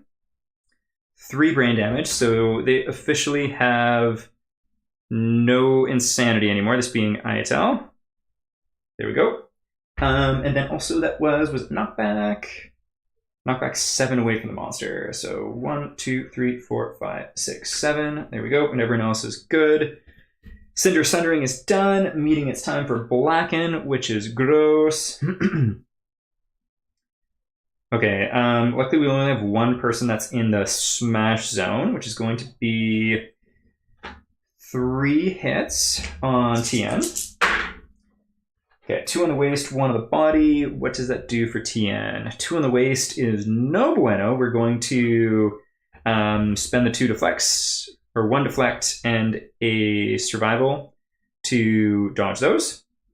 And then we'll take the 5 to the body, going down to 3. Okay. Then next up, we just have Ash Zone. So Ash Zone for our support person is the Noggin, which is going to be 5 damage. So this is going to be a severe head injury. Let's get this happy fun table rolling here. 6. That can't be too bad, right? Right, 6. Death. You won't hear it coming, except for -1 permanent evasion. Gain a bleeding token. That's just a first. That's fine. Severe injuries. Death. Extra glad this is the last fight of the game because all the survivors are going to be so wrecked because of it. Okay, cool. Well, that could have been much worse. Then Arluzidin, also just getting a 1, or which we can also negate on an 8. No. Okay, so hands of Arluzidin. How's Arluzidin hands doing? Not good, that's for sure. So we're going to spend our second to last survival to dodge it. Okay. And with that, it is our turn. So I think first things first, let's go ahead and do our Arluzidin. We're able to stand up here too, which is nice. Let's take a look and see what the top 3 cards are, because we probably should. 1, 2, and 3. So there's 2 crits here. That is nice. We'll put the maul down on the bottom. There we go. And our Arluzidin is going to swing in. Let's go. 1, 2. So we get 4 dice, hitting on 5s. Okay, so we do 1 more, which is a miss. Honestly, I'm okay with that. So we have 4. That's a little bit more than I wanted, honestly, but if we're lucky... Ooh, yeah, balls. I should have... No, I did everything in kit. So Ancient for Cape, Straining Gut Plates, Maul Counter, and Fuming Counter. So... We have to start with these.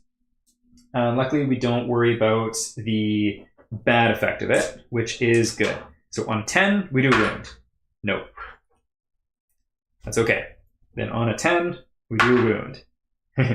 So close. No. Okay. So we have 2 chances to roll 5s. And if we roll 1 5, we win. That's where we're at in this fight. Oh, and just like that, we win. But first, we suffer a dismembered leg. Okay, so, critical wound. The monster stumbles. If you're adjacent to the monster, which we are, it grabs hold of your thigh to steady itself. Its steaming grip melts muscle and bone. Suffer the dismembered leg severe injury. Okay, so we're just going to add that first, because what other injuries? I don't think, yeah, it was the other person that had a leg one. So dismembered leg. There we go, and that also bumped our Arluzidin up to 3. But holy moly, we win! Frickin' bonkers. Had some really bad luck and some really good luck, and it was really coming down to the wire at the end there. Holy moly. Okay. Frickin' bonkers. Yeah, survivors come back. Wild. Well, let's recenter the map here. That was used up too. And we'll go into the epilogue and the rest of the story stuff. So let's put them aside. Our Arluzidin, our champion survivor, comes in super clutch. Fantastic. Okay, I'm just going to scoot this up a little bit higher, actually. There we go. There we go. Put all these dice off to the side. Phenomenal. I totally thought I would have to fight that guy again. Telling tales of the smoke show that they met. Indeed. Okay, so let's pick up this book. Oh, wow. Okay, so victory. Actually, we can show off the art a little bit better here. Some of the art is gruesome and creepy in this game, but it's all so stunning. Smoky, smoky, smoke night. Fantastic. Victory. The gold smoke knight collapses, its swollen gut gushing rusty smoke. A red pall blankets the settlement. The survivors' weary eyes grow heavy and they collapse one by one. Face to face with the stone ground, they fall into breathless slumber. Dead. Game over. Oh, what? Sick. Well, we live to die. Game over. Which page is game over on? And all about how it took him into the smash zone. Yeah, that was freaking crazy, and very Kingdom Death to die at the end anyways. Okay, game over. What page is that on? What a fitting end, though. That was a crazy fight. Game over. Where is game over? 123. Just for fun, I want to see the defeat there, too. Drops a final lantern on the Watcher's corpse, bringing them all down, and breaks it. Cool. Very cool. 123. Alrighty. Well, so everybody dies, but we die victorious. That's awesome. 21. Game over. Some very fitting art. We'll picture that being our Odium. Stripping down is rolling gear. Oh, gaping chest wound, flower from the chest, busted leg. All kind of earns crazy stuff. Cool. Alrighty, so your campaign has ended in death and magnificent hopelessness. The settlement is lost. Cool, lost settlement. Start a new campaign. You earned this ending for sure. Yeah, freaking stoked. Interesting, so I guess no matter what, it's game over. So, let's see. So, lost settlement. Start a new campaign by taking a settlement record sheet and filling in a box under the lost settlement section. Apply all milestone bonuses earned to your new campaign and begin the first story. Fill in a box under the lost settlement section. Cool. For every successive settlement you've lost, you may fill in a box and continue to earn new milestone bonuses for your future campaign. So 1, leftovers. At the start of the showdown with the first story White Lion, set up 1 survivor corpse terrain. So we're going to play that with the frog dog anyways, but of course. 2 of those before us, gain a basic skull and increase survival limit. That's fun. Ocular parasites, permanent accuracy. Oh, cool. Rainy season, acid storm. Man, so not all these sound like positives, but so fun little changes. Skipping the first story showdown. If you're starting a new campaign, you may optionally skip the first story showdown and jump straight into the settlement setup. If you do, roll 1d10 on the table below to quickly determine your stuff. Interesting. And then variant game modes. Well, every 5 campaigns definitely. Cool. And just like that, we have won our very first campaign. Freaking sweet. I might put together a little video sharing some thoughts on it, because that was a lot of fun. Very different than like my usual, I love narrative games, and the, how to describe it, emergent narrative this is very different than like a fully fleshed out story, that especially hearing some stuff about how there's supposed to be much more story for the Lantern one. So I'm really excited to do People with Stars, especially with a little Froggo Doggo theme. But that was a freaking blast. I usually get attached to survivors since it was really tough when I would lose them. But so much fun. Mike, Arluza, thank you guys for sticking it through from the very beginning too. So awesome to have you along. And for all the advice and rules checking up throughout here too. I think it's every 5 campaigns technically, but since it's so long we play that we usually get a new one each campaign we attempt. Emergent narrative, yeah, really like it. Super cool. And it's also just a really fun balance to jump into this versus the heavy narrative of Alien Trespass 2. Stars is awesome. Yeah, I'm stoked for it. And crazy to think, in 2 weeks' time, gonna be starting that, facing off against the Froggo Doggo. Very, very cool. Yeah, freaking sweet. I was trying to think of anything else here.